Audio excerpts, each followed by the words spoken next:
warahmatullahi wabarakatuh. Kami di sini sebagai kelompok 1 akan mempresentasikan terkait konsep metode pembelajaran Al-Quran.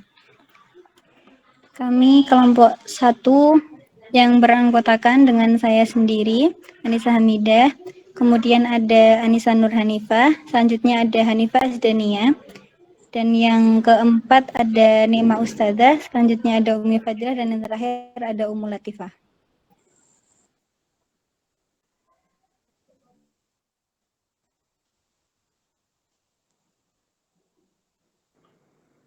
Baik, jadi Al-Quran itu merupakan kitab suci yang diturunkan oleh Allah Subhanahu wa taala kepada Nabi Muhammad SAW yang isinya mencakup seluruh perkara dunia dan akhirat dan bernilai berpahala jika membacanya. Nah, Al-Quran itu merupakan kitab suci umat Islam yang menjadi sumber ajaran pertama dan utama yang harus diimani dan diaplikasikan dalam kehidupan. Oleh sebab itu, Al-Quran perlu dipelajari, dibaca, dihayati, dan diamalkan. Selanjutnya.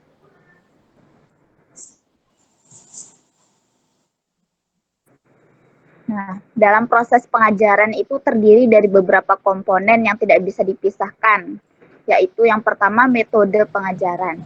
Nah, dalam proses belajar mengajar itu, metode yang diterapkan guru dalam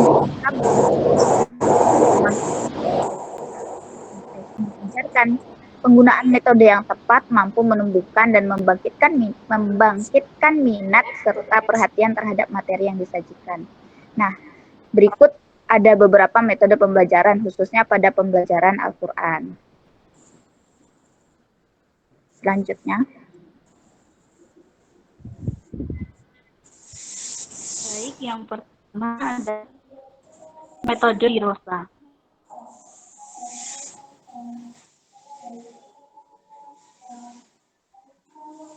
Merupakan sistem pembinaan Islam yang diawali dengan belajar membaca Al-Quran. Secara garis besar, metode pengajarannya adalah baca, tunjuk, simak, ulang, yaitu pembina membacakan, peserta menunjuk tulisan, mendengarkan dengan seksama, kemudian baca Al-Quran.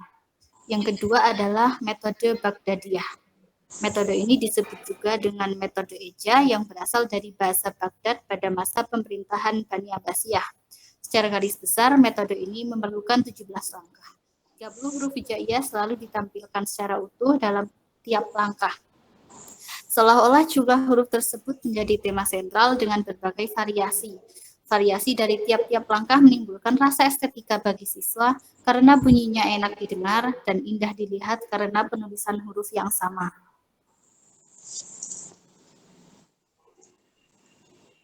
Metode Iqra. Metode Iqra disusun oleh Bapak As'ad Humam dari Yogyakarta pada tahun 1988 dan dikembangkan oleh Angkatan Muda Masjid dan Mushola. Secara garis besar, metode pengajarannya adalah dengan membaca Al-Quran tanpa dieja. Langsung dibaca dengan harokat, materi pelajaran disesuaikan dengan kurikulum pendidikan. Metode Tilawati. Metode Tilawati disusun pada tahun 2002 oleh tim yang terdiri dari Hasan Sadzili, Ali Mu'afah, dan lain-lain. Prinsip-prinsip metode ini adalah materi disampaikan dengan praktis menggunakan lagu ros dalam membacanya dan menggunakan pendekatan klasikal dan individu secara seimbang.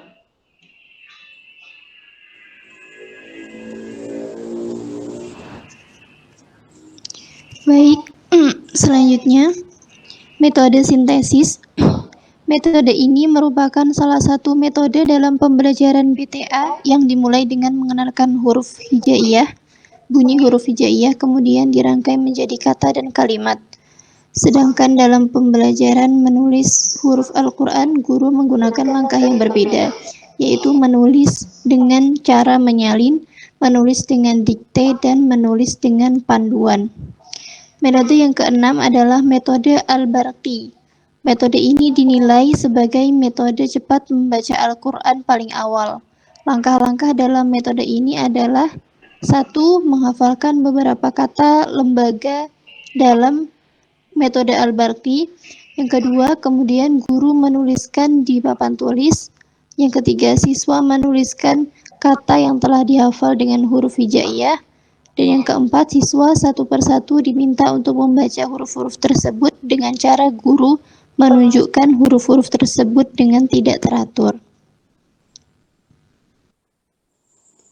Baik, selanjutnya adalah metode yang ketujuh. Di sini metode UMI. Metode ini adalah suatu sistem yang terdiri dari tiga komponen sistem. Buku praktis metode UMI, manajemen mutu metode UMI, dan guru bersertifikat metode UMI. Metode ini lahir diilhami dari metode-metode pengajaran membaca Al-Quran yang sudah tersebar, khususnya dari metode yang telah sukses mengantarkan anak mampu membaca dengan tartil.